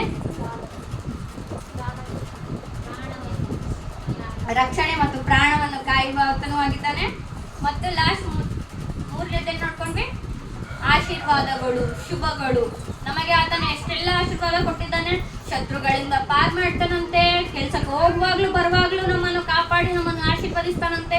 ನಮಗಷ್ಟೇ ಅಲ್ಲದೆ ನಮ್ಮ ವ್ಯವಸಾಯಕ್ಕೂ, ನಮ್ಮ ಪಶುಗಳಿಗೂ, ದನ ಕುರಿಗಳಿಗೂ, ನಮ್ಮ ಸಂತಾನ ಅಂದ್ರೆ ನಿಮ್ಮ ಮಕ್ಕಳಿಗೂ, ನಮ್ಮ ಅಣ್ಣ ತಮ್ಮಂದ್ರಿಗೂ, ಎಲ್ರಿಗೂ, ನಿನ್ನ ಕುಟುಂಬದಲ್ಲಿ ಇರುವ ಎಲ್ಲರಿಗೂ, ನಿನ್ನ ನೆರೆ ಹೊರವರೆಗೂ ಏನ್ ಮಾಡ್ತೀನಿ ನಾನು? ಆಶೀರ್ವಾದವನ್ನು ಉಂಟು ಮಾಡುತ್ತೇನೆ, ಶುಭವನ್ನು ಉಂಟು ಮಾಡುತ್ತೇನೆ ಅಂತಂದು ದೇವರು ಹೇಳ್ತಾರೆ. ಆಧ್ಯಾತ್ಮಿಕ ಲಾಭಗಳು ಅದು. ಜೀವನ ಲಾಭಗಳು ಏನೇನು? ನಮ್ಮ ಜೀವನಕ್ಕೆ ಬೇಕಾಗಿರೋ ಲಾಭಗಳೇನು ಅಂತ ನೋಡ್ಕೊಳ್ಳೋಣ. ಮೊದಲನೇದಾಗಿ ಏನಂದ್ರೆ ದೇವರಲ್ಲಿ ನಡೆಯುವುದು, ಸರಿಯಾದ ದಾರಿಯಲ್ಲಿ ನಡೆಯುವುದನ್ನು ದೇವರು ನಮಗೆ ಹೇಳಿಕೊಟ್ಟಿದ್ದಾನೆ. ಹೆಂಗೆ ಹೇಳ್ಕೊಟ್ಟ? ಕನ್ಸಲ್ ಬಂದ ಏನಾದ್ರು ಹೇಳ್ಕೊಟ್ಟ? ಇಲ್ಲ. ಅದು ಹೆಂಗೆ? ಈ ಗ್ರಂಥದ ಮುಖಾಂತರ. ಈ ಗ್ರಂಥದಲ್ಲಿ ಪ್ರತಿಯೊಂದು ಇದೆ. ನಿನಗೆ ನೋವಾಯ್ತಾ? ಇಲ್ಲಿದೆ. ನಿನ್ಗೆ ಅವಮಾನ ಆಯ್ತಾ? ಗ್ರಂಥ ಓದು. ನೀನು ಗ್ರಂಥ ಓದಿದ್ಮೇಲೆ ನಿನಗೆ ಗೊತ್ತಾಗುತ್ತೆ ನಿನಗೆ ಏನೇನಾಗಿದೆ. ನಿನಗೆ ಗೊತ್ತಿಲ್ಲದೆ ರೀತಿಲೇ ನಿನಗೆ ಉತ್ತರ ಸಿಗುತ್ತೆ. ದೇವರು ನನ್ನ ಜೊತೆ ಮಾತಾಡ್ತಿದ್ದಾನಪ್ಪ ಅಂತ ಅನ್ನೋದು ನಂಬಿಕೆ ಬರುತ್ತೆ ನಿಮ್ಗೆ. ಮೊದಲೇದೇನು? ಸರಿಯಾದ ದಾರಿಯಲ್ಲಿ ನಮ್ಮನ್ನು ನಡೆಸುವುದು. ನಮ್ಮನ್ನು ಯಾವ ದಾರಿಯಲ್ಲಿ ನಡೆಸಿದಂತೆ? ಸರಿಯಾದ ದಾರಿಯಲ್ಲಿ. ನೀನ್ ತಪ್ಪನ್ನು ಮಾಡ್ತಿದ್ರೆ ತಪ್ಪು ಅಂತ ಹೇಳ್ತಾನಂತೆ, ಎಚ್ಚರಿಕೆ ಕೊಡ್ತಾನಂತೆ. ಆ ಎಚ್ಚರಿಕೆಗಳನ್ನ ನಾವು ಸ್ವೀಕರಿಸ್ಕೊಂಡಿಲ್ಲ ನಮಗೆ ಲಾಭಗಳು ದೊರೆಯಲ್ಲ. ಎರಡನೇದಾಗಿ ಒಳ್ಳೆಯ ಜ್ಞಾನವನ್ನು ಪಾಲಿಸಿದ್ದಾನಂತೆ. ಒಳ್ಳೆಯ ಜ್ಞಾನ ಎಂದರೇನು?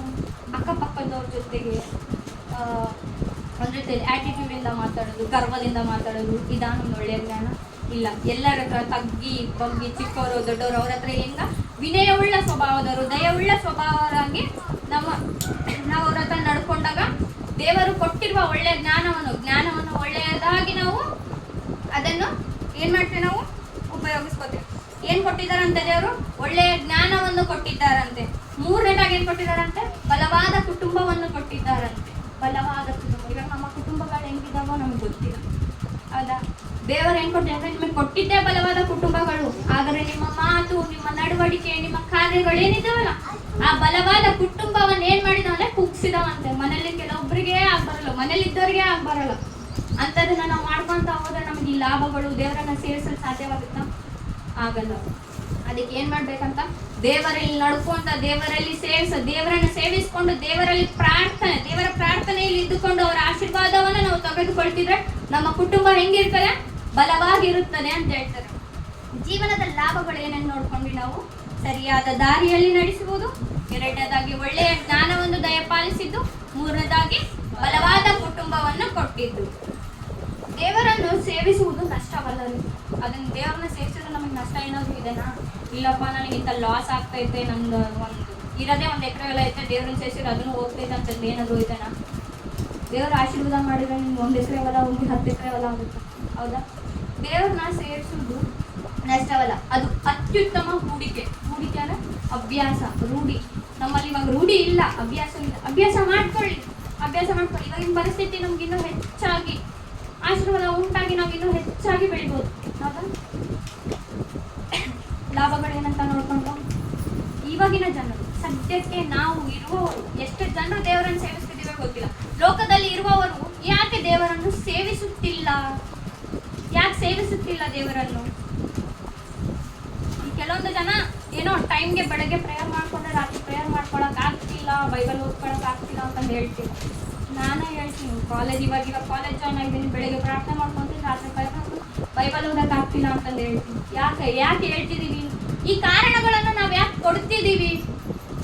ಯಾಕೆ ಸೇವಿಸ್ತಿಲ್ಲ ನಾವು ದೇವರನ್ನ ಯಾಕೆ ಅವಲಂಬಿಸ್ತಿಲ್ಲ? ನೋಡಿಕೊಳ್ಳೋಣ. ಯಾಕೆಂದ್ರೆ ನಾವುಗಳು ಯಾಕೆ ದೇವರನ್ನು ಸೇವಿಸುತ್ತಿಲ್ಲ, ಯಾಕೆ ಸಿದ್ಧರಾಗಿಲ್ಲ ದೇವರಿಗೋಸ್ಕರ ಎಂದರೆ ಲೋಕದ ಆಸೆಗಳು ನಮ್ಮಲ್ಲಿ ಏನಿದಾವ ಅಂದ್ರೆ ಲೋಕದ ಆಸೆಗಳಿದ್ದಾವೆ. ಲೋಕದ ಆಸೆಗಳು ಹೆಂಗ? ನನ್ನ ಫ್ರೆಂಡ್ಸ್ ಎಲ್ಲರೂ ಪಿಕ್ನಿಕ್ ಹೋಗ್ತಿದ್ದಾರೆ, ನಾನು ಪಿಕ್ನಿಕ್ಗೆ ಹೋಗ್ಬೇಕು, ಅಲ್ಲಿಂದ ಬಂದ್ಮೇಲೆ ಬೇಕಿದ್ರೆ ದೇವರನ್ನ ನೋಡ್ಕೊಂಡ್ರೆ ಆಯ್ತು, ದೇವ್ರಿಗೆ ಸಾರಿ ಕೇಳಿದ್ರೆ ಆಯ್ತು ಅನ್ನೋದು. ನೆಕ್ಸ್ಟ್ ಏನು? ಪಾಪದ ಆಕರ್ಷಣೆಗಳು. ಪಾಪದ ಆಕರ್ಷಣೆಗಳು ಅಂದ್ರೆ ಏನು? ಅವರೆಲ್ಲ ಪಬ್ಗೆ ಹೋಗ್ತಿದ್ದಾರೆ, ಅವರೆಲ್ಲ ಪಾರ್ಟಿ ಮಾಡ್ತಿದ್ದಾರೆ, ಫ್ರೆಂಡ್ ಬರ್ಡೇ ಅಂತೆ, ಅಲ್ಲಿಗೆ ಹೋಗೋಣ, ಮಜಾ ಮಾಡೋಣ. ಏನ್ ಮಜಾ ಇರ್ತಾನೆ? ಏನೋ ಒಂದು ಸುಳ್ಳು ಹೇಳ್ಕೊಂಡು ಹೋದ್ರೆ ಆಯ್ತು, ಪ್ರೇಯರ್ ತಾನೆ ನೆಕ್ಸ್ಟ್ ವೀಕ್ ಮಾಡ್ಕೊಂಡ್ರೆ ಆಯ್ತು, ನಾಳೆ ಮಾಡ್ಕೊಂಡ್ರೆ ಆಯ್ತು ಅಂತ ಏನ್ ಮಾಡ್ತೀವಲ್ಲ, ಇದು ಪಾಪದ ಆಕರ್ಷಣೆಗಳು, ಸೈತಾನನ ವಂಚನೆಗೆ ಒಳಗಾದವರಾಗಿರ್ತೀವಿ. ನೆಕ್ಸ್ಟ್ ಸಮಯವಿಲ್ಲವೆಂಬುವ ನೆಪಗಳು. ಸಮಯವಿಲ್ಲವೆಂಬ ನೆಪಗಳು. ನಮಗೆ ನಾವು ಎಷ್ಟು ಬಿಸಿ ಇದೀವಿ ಅಷ್ಟು ಬಿಸಿ ಇದೀವ, 24/7 ಬಿಸಿ ಇದೀವ, 24 ತಾಸು ಬಿಸಿ ಇದೀವ? ಇಲ್ಲ ತಾನೆ. 24 ತಾಸಲ್ಲಿ ಆರಾಮ್ಸಿ 8 ಗಂಟೆ ಅಂದ್ರೆ ನಿದ್ದೆ ಮಾಡ್ತೀವ ದಿನ? ದೇವ್ರು ಏನ್ ಹೇಳಿದಾನೆ? ದೇವ್ರು ನಮ್ಗೆ ಏನ್ ಹೇಳಿದಾನೆ? ನೀವು ಬೆಳೆದದರಲ್ಲಿ 10ರಷ್ಟು, 10 ಪಾಲನ್ನು, ನೀವು ಬೆಳೆದದರಲ್ಲಿ, ನೀವು ದುಡಿದದರಲ್ಲಿ 10 ಪಾಲನ್ನು, 10ರಷ್ಟನ್ನು ನನಗೆ ಕೊಡಿರಿ ಅಂತಂದು ಹೇಳಿದ್ರು. ಅದ 10 ಪಾಲನ್ನು, 10ನೇ ಒಂದು ಭಾಗದಲ್ಲಿ 10ರಲ್ಲಿ 1 ಕೊಡಿರಿ ಅಂತಂದು ಹೇಳಿದಾರ. ಸಾರಿ, 10ರಲ್ಲಿ 1 ಕೊಡಿರಿ ಅಂತ ಹೇಳಿದಾರಂತೆ. 10ರಲ್ಲಿ 1 ಅಂದ್ರೆ 10 ರೂಪಾಯಲ್ಲಿ 1 ರೂಪಾಯಿ ಅಂತೆ, 100 ರೂಪಾಯಲ್ಲಿ 10 ರೂಪಾಯಿ, 1000 ರೂಪಾಯಲ್ಲಿ 100 ರೂಪಾಯಿ. ಸೊ 10ರಲ್ಲಿ 1 ಭಾಗ ಕೊಡೋಣ. 24 ತಾಸಲ್ಲಿ 2 ತಾಸು ಕೊಡಕ್ಕಾಗಲ್ಲ ನಾವು ದೇವರಿಗೆ. 2 ತಾಸು ಮೊಬೈಲ್ ನೋಡ್ಕೊಂಡು ಕಳೆದು ಬಿಟ್ರೆ ಮುಗೀತು, ಹೋಗ್ಬಿಡುತ್ತೆ. ಹೆಂಗ್ ಹೋಗುತ್ತಾ ಗೊತ್ತಿಲ್ಲ. ಸೀರಿಯಲ್ ನೋಡಕ್ ಕುತ್ಕೊಂಡ್ರೆ ಅರ್ಧ ಗಂಟೆ ಈ ಅಡ್ವರ್ಟೈಸ್ ಯಾಕಾದ್ರೂ ಕೊಡ್ತಾನೋ ಅಂತ ಬೈಕೊಂತಿರ್ತೀವಿ, ಹೌದಾ? ಆ ಸೀರಿಯಲ್ ನೋಡೋದ್ ಬದಲು ನಾವು ಬೈಬಲ್ ಓದ್ತೀವಿ. ನಾವು ಬೈಬಲಲ್ಲಿ ನಡೆದು ಅದು ವಾಕ್ಯ ಏನಿದಾವ, ಯಾಕೆ ಹೇಳಿದ್ದಾರೆ, ಈ ಗ್ರಂಥವನ್ನು ನಮಗಾಗೆ ಯಾಕೆ ಬರ್ದಿದ್ದಾರೆ, ಬರೆಯೋದಕ್ಕೆ ಏನ್ ರೀಸನ್ ಅಂತಂದು ಕ್ವಶನ್ ಇಟ್ಕೊಂಡು ಓದಿದ್ರೆ ಏನಾಗುತ್ತೆ? ನಮ್ಗೆ ಆನ್ಸರ್ ಬರುತ್ತೆ. ದೇವರನ್ನ ನಂಬೋದಕ್ಕೆ ಇನ್ನೂ ರೀಸನ್ ಸಿಗುತ್ತಾ. ಸೊ ಇನ್ನೂ ಕುತೂಹಲ ಹೆಚ್ಚಾಗುತ್ತ. ಈ ಅಧ್ಯಾಯದಲ್ಲಿ ಇದ್ದಿದೆ, ಮುಂದಿನ ಅಧ್ಯಾಯದಲ್ಲಿ ಏನಾಗಿದೆ. ಈಗ ಒಂದು ಮೂವಿ ನೋಡ್ತಿರ್ಬೇಕಾದ್ರೆ ನೆಕ್ಸ್ಟ್ ಸೀನ್ ಏನಿದೆ ಅಂತ ನಾವು ನೋಡ್ತೀವಿ. ಸೀರಿಯಲ್ ನೋಡ್ಬೇಕಾದ್ರೆ ಇವತ್ತಿಗೆ ಹಿಂಗಾಯ್ತು, ನಾಳೆ ಏನಾಗುತ್ತೆ, ಅವ್ರ ಅತ್ತೆ ಏನ್ ಮಾಡ್ತಾಳೆ, ಅವ್ರ ಗಂಡ ಏನ್ ಮಾಡ್ತಾನೆ ಅಂತ ನೋಡ್ತೀವಲ್ಲ, ಅದೇ ರೀತಿಲಿ ಅದೇ ಕುತೂಹಲ, ಅದೇ ಆಸಕ್ತಿಯಿಂದ ನಾವು ದೇವರ ಬೈಬಲ್ ಹಾಕೋದಲ್ಲ. ಯಾಕ? ನೆಪಗಳು. ನಮ್ಗೇನ್ ಬೇಕು? ಆಶೀರ್ವಾದ ಒಂದು ಬೇಕು, ಲಾಭಗಳು ಬೇಕು. ದೇವರನ್ನ ಸೇವಿಸಕ್ ನಾವು ರೆಡಿ ಇಲ್ಲ. ಏನಾಗಿದೆ? ನಾವು ಸೈತಾನನ ವಂಚನೆಗೆ ಒಳಗಾಗಿದ್ದೇವೆ. ದೇವರನ್ನು ಅರ್ತಿಲ್ಲ. ನಾವು ಅರ್ಧಮರ್ಧ ತಿಳ್ಕೊಂಡು ದೇವರೇನು ಬಿಡು ಆಯ್ತು, ಏನು ಪಶ್ಚಾತ್ತಾಪ ಪಟ್ಬಿಟ್ರೆ ನಮ್ಗೆ ಕ್ಷಮಿಸ್ತಾನೆ ಅನ್ನೋದೊಂದು ಕರೆಕ್ಟಾಗಿ ತಿಳ್ಕೊಂಡ್ಬಿಟ್ಟಿದ್ವಿ ಎಲ್ಲರೂ. ನಾನೊಬ್ಳಲ್ಲ, ಎಲ್ಲರೂ ಏನ್ ಮಾಡಿದ್ವಿ? ಮಾಡು, ನೀನು ಎಂತ ಪಾಪರ ಮಾಡು, ಹೋಗಿ ಕಣ್ಣೀರಾಗಿ ಅಪ್ಪ ನಾನು ಪಶ್ಚಾತ್ತಾಪ ಪಡ್ತಿದ್ದೀನಿ ಅಂದ್ಬಿಡು, ಆಯ್ತು, ನಿನ್ನ ಪಾಪಗಳು ತೊಳ್ಕೊಂಡು ಹೋಗ್ಬಿಡ್ತಾವ ಅಲ್ಲ. ಇದನ್ನ ಕರೆಕ್ಟಾಗಿ ತಿಳ್ಕೊ. ದೇವ್ರನ್ನೇ ನೀನು ಕರೆಕ್ಟಾಗಿ ತಿಳ್ಕೊಂಡಿಲ್ಲ. ಯಾವುದೋ ಒಂದು ವಚನ ಇಟ್ಕೊಂಡು, ಯಾವುದೋ ಒಂದು ಸಣ್ಣದು ಇಟ್ಕೊಂಡು, ಏನಂತ ದೇವ್ರನ್ನ ನೋಡಿದ್ದೀನಿ, ದೇವ್ರ ಗೊತ್ತು ನನಗೆ, ದೇವ್ರ ಬಗ್ಗೆ ಎಲ್ಲ ಗೊತ್ತು ಅನ್ಕೊಂಡು ಓಡಾಡ್ತೀವಿ. ಏನು ಮಾಡ್ತೀವಿ? ದಂಬಾಚಾರಿಕ ಜೀವನವನ್ನು ಮಾಡ್ತಿದ್ದೇವೆ. ಏನು ಮಾಡ್ತೀವಿ? ಫುಲ್ ಪೋಸ್ ಕಟ್ಕೊಂಡು ಹೋಗ್ತೀವಿ ಅಲ್ಲ. ನೋಡ್ಕೊಳ್ಳೋಣ. ಎರಡನೇ ತಿಮೋತಿ 3ನೇ ಅಧ್ಯಾಯ 1ರಿಂದ 5ನೇ ವಚನದವರೆಗೂ. 2ನೇ ತಿಮೋತಿ 3ನೇ ಅಧ್ಯಾಯ 1ರಿಂದ 5ನೇ ವಚನ.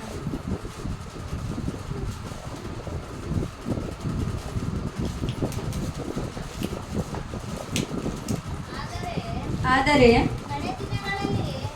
ಕಡೆ ದಿನಗಳಲ್ಲಿ ಕಠಿಣ ಕಾಲಗಳು ಬರುವುದೆಂಬುದನ್ನು ತಿಳಿದುಕೋ. ಮನುಷ್ಯರು ಸ್ವಾರ್ಥ ಚಿತ್ತಕರು, ಹಣದಾಸೆಯವರು, ಬಡಾಯಿ ಕೊಚ್ಚುವವರು, ಅಹಂಕಾರಿಗಳು, ದೂಷಕರು,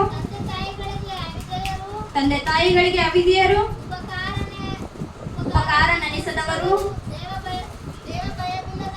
ದೇವ ಭಯವಿಲ್ಲದವರು, ಮಮತೆ ಇಲ್ಲದವರು, ಸಮಾಧಾನವಾಗದವರು, ಚಾಡಿ ಹೇಳುವವರು, ದಮೆ ಇಲ್ಲದವರು, ಉಗ್ರತೆ ಉಳ್ಳವರು,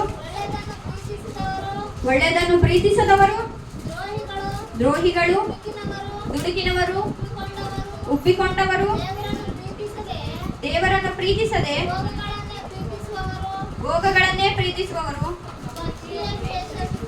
ಭಕ್ತಿಯ ವೇಷವಿದ್ದು ಅದರ ಬಲವನ್ನು ಬೇಡವೆನ್ನುವವರು ಆಗಿರುವರು. ಸಾಕು. ಈ ವಚನದಲ್ಲಿ ನಮ್ಗೆ ಏನ್ ಹೇಳ್ತಾರೆ, ಈ ಅಧ್ಯಾಯದಲ್ಲಿ ನಮ್ಗೆ ಏನ್ ಹೇಳ್ತಾರೆ ಅಂದ್ರೆ, ಕಡೆ ದಿವಸಗಳಲ್ಲಿ ನಾವು ಕಡೆ ದಿನಗಳಲ್ಲಿ ಇದ್ದೀವ. ಯೆಹೋವನು ಬರ್ತಾನೆ ಅಂತ ನಂಬ್ತಿದ್ದೀವ. ಯೆಹೋವನು ಬರ್ತಾನೆ, ನಮ್ಮೆಲ್ಲರೂ ಕರ್ಕೊಂಡು ಹೋಗ್ತಾನೆ ಅಂತ. ಈ ಕಡೆ ದಿನಗಳಲ್ಲಿ ನಾವುಗಳು ಏನಾಗಿದ್ದೀವಿ ಅಂದ್ರೆ ಸ್ವಾರ್ಥಿಗಳಾಗಿದ್ದೇವಂತ.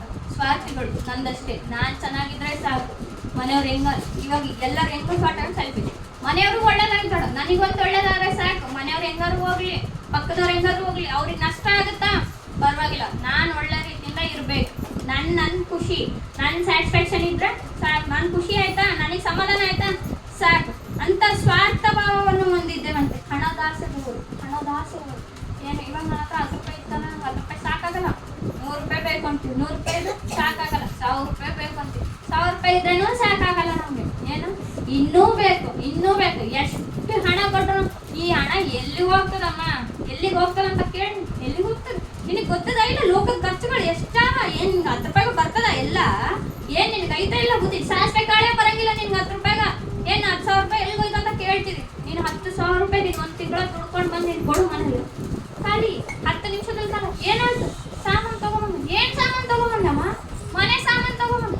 ಏನ್ ಅಂತ 10,000 ರೂಪಾಯಿದು? ನಾನು 30 ದಿನ ದುಡ್ದಿದ್ದು. ನೀನ್ 30 ದಿನ ದುಡಿದ್ರೆ ನಾನೇನ್ ಮಾಡ್ಲಿ ಅದಕ್ಕ? ನಾವ್ ಹೆಂಗಾಗಿದ್ದೀರ ಅಂದ್ರೆ, ಇನ್ನ ತಗೊಂಡ್ ಬಾ ಅಮ್ಮ, 10,000 ರೂಪಾಯಿ ಅಲ್ಲ 20,000 ರೂಪಾಯಿ ತಗೊಂಡ್ ಬಾ, 10,000 ಖರ್ಚು ಮಾಡಿ 10,000 ರೂಪಾಯಿ ನಿನಗೆ ಕೊಡ್ತೀನಿ. ಹೆಂಗಾಗಿದೆ ನಾವು? ಸ್ವಲ್ಪ ನನ್ನಲ್ಲಿ ಇದ್ದಿದ್ದು ಬೇಡ, ಇನ್ನ ಬೇಕು. ಹೆಂಗಂದ್ರೆ ಹಣ ಇನ್ನ ಬೇಕು. ಎಷ್ಟಿರುತ್ತೆ ಅಷ್ಟು ಖುಷಿಯಾಗಿರ್ತೀವಿ ನಾವು. ಅನ್ನೋ ಲೆಕ್ಕಕ್ಕೆ ಇದೀವಿ ನಾವು ಇವಾಗ. ಹೌದಾ? ಹಣದಾಸೆ, ಬಡಾಯಿ ಕೊಚ್ಚಿಕೊಳ್ಳೋರು. ಹೆಂಗ ಬಡಾಯಿ ಕೊಚ್ಚಿಕೊಳ್ಳೋರು? ನನ್ನ ಹತ್ರ ರೋಲ್ಡ್ ಗೋಲ್ಡ್ ಚೈನ್ ಆಯ್ತು ಅಂದ್ರೆ ಏನಂತೀವಿ ಅಕ್ಕಪಕ್ಕದಲ್ಲಿ, ಗೊತ್ತಾ 24 ಕ್ಯಾರೆಟ್ ಗೋಲ್ಡ್ 1.5 ಲಕ್ಷ. ಏನ್ ನಿನ್ನ ಹತ್ರ ಆಯ್ತಾ? ನೋಡಿದ ನೀನು? ನೀನೆಲ್ಲ ನೋಡ್ತಿದ್ ಬಿಡಮ್ಮ ಅಂತಂದ ಹೆಂಗ್ ಮಾಡ್ತೀವಿ ನಾವು? ಶೋ ಆಫ್ ಮಾಡ್ತೀವಿ. ನಮ್ಮ ಹತ್ರ ಇಲ್ಲ ಅಂದ್ರೆ ಏನ್ ಮಾಡ್ತೀವಿ? ಬಡಾಯಿ ಕೊಚ್ಚಿಕೊಳ್ಳೋರು. ಹೆಂಗ? ಮೊನ್ನೆ ನೋಡ್ದೆ ನಮ್ಮ ಕಸಿನ್, ನಮ್ಮ ರಿಲೇಟಿವ್ಸ್ ಎಂತ ಮದುವೆ ಮಾಡ್ದ. ಅಂಬಾನಿ ಏನ್ ಇದನ್ ಮುಂದೆ ಬಿಡ, ಅಲ್ಲಿ ಅದು ಅಂಬಾನಿ ಅಲ್ಲಿ ಏನೆಲ್ಲ ಮಾಡಿದ್ರು, ಇವರು ಹೊಲಕ್ಕೋಗಿಂತ ಪರಿ ಮಾಡಿದ್ರು. ಬಡಾಯಿ ಕಚ್ಕೋತೀವಿ. ಏನ್ ಮಾಡ್ತೀವಿ? ಬಡಾಯಿ ಕಚ್ಕೋತೀವಿ. ನಮ್ಮ ಹತ್ರ ಇಲ್ಲ, ನಮ್ಮ ಕೈಲಿ ಆಗಲ್ಲ. ಏನ್ ಮಾಡ್ತೀವಿ? ಬಡಾಯಿ ಕಚ್ಕೊಳ್ಳೋದು. ನನ್ನ ಹತ್ರ ಐತೆ, ನಾನ್ ನಿನಗಿಂತ ದೊಡ್ಡ, ನಾನು ನಿನಗಿಂತ ಶ್ರೇಷ್ಠ, ನಿನ್ನ ಹತ್ರ ಇಲ್ಲದೆ ಇರೋದು ನನ್ನ ಹತ್ರ ಐತೆ ಅಂತ. ಅದಾ ಏನಾಗಿತ್ತು ಅಂದ್ರೆ ಬಡಾಯಿ ಕೊಚ್ಚಿಕೊಳ್ಳುವವರು ಆಗಿದ್ದೇವಂತ. ಮತ್ತೇನಾಗಿದೆ? ಅಹಂಕಾರಿಗಳು. ಹೆಂಗಾಗಿದ್ವಿ? ಅಹಂಕಾರಿಗಳು ಅಂದ್ರೆ ಹೆಂಗಾಗಿದ್ದೀವಿ?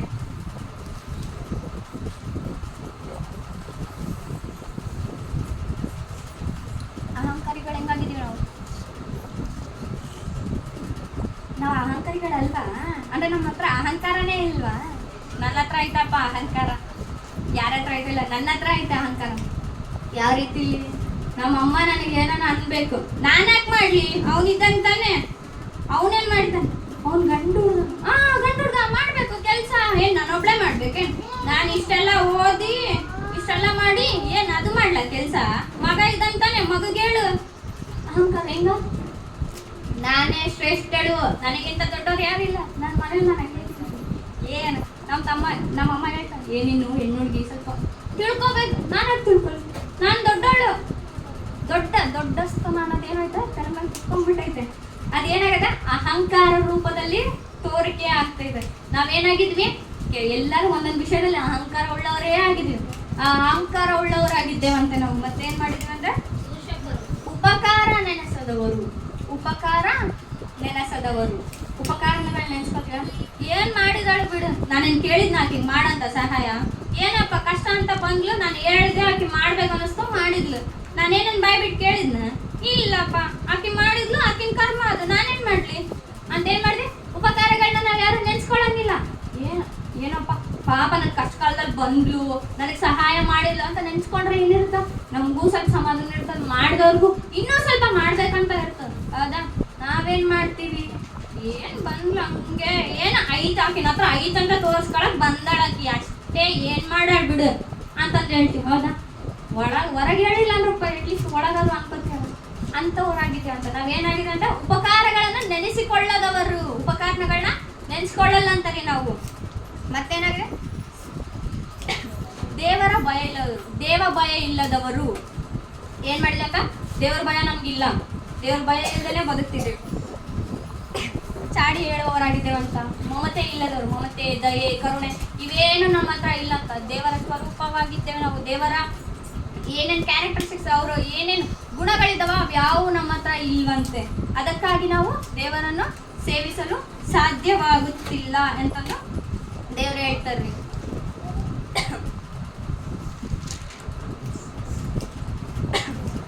ನಾವೇನ್ ಮಾಡ್ತೀವಿ, ಭಕ್ತಿಯ ವೇಷವನ್ನು ಹಾಕೋತೀವಿ, ನಾವು ಭಕ್ತರ ಅಂತ ಅನ್ಕೋತೀವಿ. ಆದ್ರೆ ದೇವ್ರನ್ನ ಏನ್ ಮಾಡ್ತೀವಿ, ನಾವು ಆರಾಧಿಸ್ತಿಲ್ಲ. ಅವರಿಂದ ಲಾಭಗಳು ಬೇಕಷ್ಟೇ ನಾವು ಅವ್ರನ್ನ ಆರಾಧಿಸಲ್ಲ ಅಂತಂದು ಹೇಳ್ತೀವಿ. ನೆಕ್ಸ್ಟ್, ದೇವರನ್ನು ಸೇವಿಸಲು ಏನ್ ಮಾಡ್ಬೇಕು, ನಾನು ಬೇಗ ಮುಗಿಸ್ತೀನಿ, ಇನ್ನೊಂದು 10 ನಿಮಿಷ. ದೇವರನ್ನು ಸೇವಿಸಲು ಏನ್ ಮಾಡ್ಬೇಕು? ಮೊದಲನೇದಾಗಿ ಏನ್ ಮಾಡ್ಬೇಕು, ದೇವರನ್ನ ಸೇವಿಸಲು ದೇವರನ್ನ ತಿಳಿದುಕೊಳ್ಳಬೇಕು. ಏನ್ ಮಾಡ್ಬೇಕು, ದೇವ್ರನ್ನ ತಿಳಿದುಕೊಂಡ್ರೆ ಯಾರಾದ್ರೂ ಒಬ್ಬರನ್ನ ಆರಾಧಿಸಕ್ಕೆ ಸಾಧ್ಯ ಆಗುತ್ತೆ. ದೇವ್ರನ್ನ ತಿಳಿದುಕೊಂಡಿಲ್ಲ ಅಂದ್ರೆ ಆರಾಧಿಸಕ್ಕೆ ಸಾಧ್ಯ ಆಗುತ್ತಾ? ಇಲ್ಲ. ದೇವರನ್ನ ತಿಳಿದುಕೊಳ್ಳಲು ಏನ್ ಮಾಡ್ಬೇಕು? ಯೋಹಾನನು ಬರೆದ ಸುವಾರ್ತೆ 17ನೇ ಅಧ್ಯಾಯ 3ನೇ ವಚನ.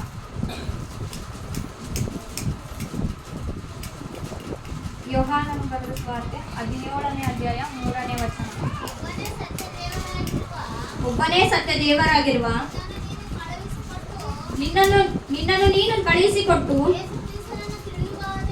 ಯೇಸು ಕ್ರಿಸ್ತನನ್ನು ತಿಳಿಯುವುದೇ ನಿತ್ಯ ಜೀವವು. ಸಾಕಕ್ಕ, ಇಲ್ಲಿ ಏನಾಗಿದೆ ಅಂತ, ಯೇಸು ಕ್ರಿಸ್ತನನ್ನು ತಿಳಿದುಕೊಳ್ಳುವುದೇ ನಮಗೆ ಏನಾಗಿದೆ ಅಂತ, ನಿತ್ಯ ಜೀವವಾಗಿದೆ ಅಂತ. ನಿತ್ಯ ಜೀವ ಏನಾಗಿದೆ, ಅವರನ್ನು ತಿಳಿದುಕೊಳ್ಳುವುದು ನಿತ್ಯ ಜೀವವಾಗಿದೆ.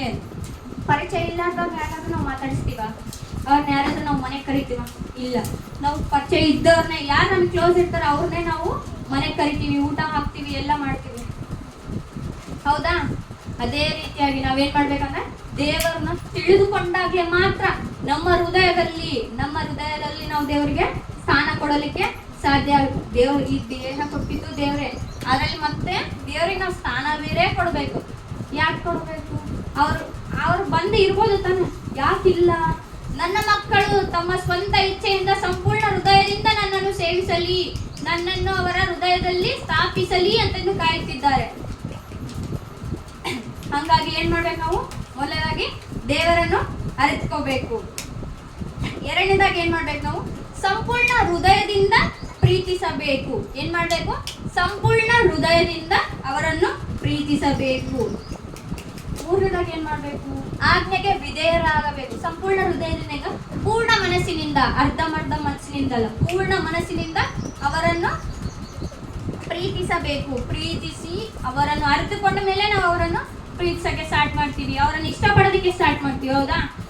ಅವ್ರನ್ನ ಇಷ್ಟಪಟ್ಟ ಮೇಲೆ ಏನ್ ಮಾಡ್ತೀವಿ, ಅವ್ರು ಹೇಳಿರೋ ಕಂಡೀಷನ್ ನ, ಅವ್ರು ಹಾಕಿರೋ ರೂಲ್ಸ್ ನ ನಾವು ಫಾಲೋ ಮಾಡ್ತೀವಿ. ಹೌದಾ?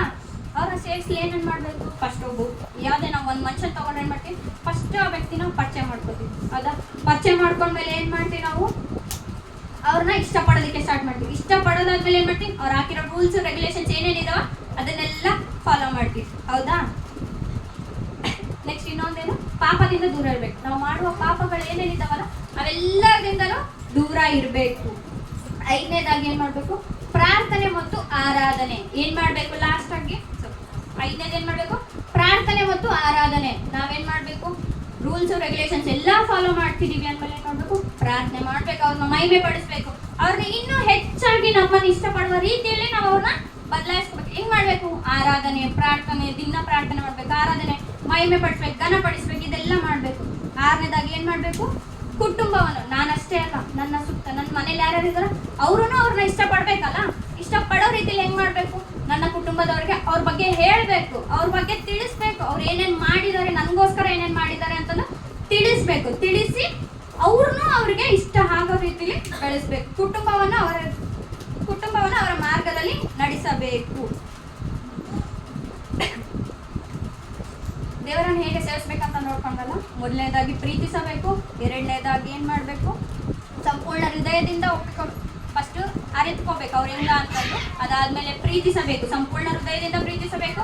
ಮೂರನೇದು ಆಜ್ಞೆಗೆ ವಿಧೇಯರಾಗಬೇಕು. ನಾಲ್ಕನೇದು ಪಾಪದಿಂದ ದೂರವಿರಬೇಕು. ಐದನೇದಾಗಿ ಏನ್ ಮಾಡ್ಬೇಕು, ಪ್ರಾರ್ಥನೆ ಮತ್ತು ಆರಾಧನೆ. ಆರನೇದು ಕುಟುಂಬವನ್ನು ದೇವರ ಮಾರ್ಗದಲ್ಲಿ, ಅವರ ಮಾರ್ಗದಲ್ಲಿ ನಡೆಸಬೇಕು. ಏನೇನ್ ಮಾಡ್ಬೇಕಂತ ಗೊತ್ತಾಯ್ತಾ? ಯಾಕೆ ಸೇವಿಸಬೇಕು, ಏನ್ ಲಾಭಗಳು ಎಲ್ಲ ಗೊತ್ತಾಯ್ತಾ? ಈ ಸಂದೇಶ ನಮಗೆ ಏನ್ ಹೇಳ್ತದ ಅಂದ್ರೆ, ದೇವರನ್ನು ಸೇವಿಸುವುದು ಒಂದು ಜಾಗೃತಿಕ ನಿರ್ಧಾರ.